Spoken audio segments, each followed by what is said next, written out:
এটা হচ্ছে লালবাগ। ফ্লাওয়ারটা ঠিক বোঝা যাচ্ছে না, এইবার মনে হয় বোঝা যাবে। হ্যাঁ, এই যে এক্সেলেন্ট।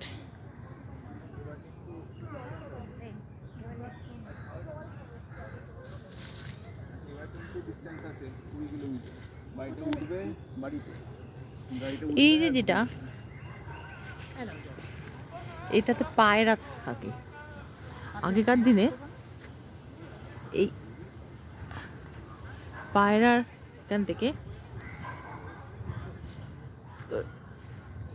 ইনফরমেশন পাঠানো হতো। এই যে এটা পায়রার জায়গা। আগেকার যত রকমভাবে ইনফরমেশান যেত, আগে তো আমাদের পোস্ট ছিল না, তখন এই পায়রা দিয়ে ইনফরমেশান যেত। এখানে পায়রা দিয়ে দেওয়া হতো, পোস্ট অফিস বলা হয় এটাকে।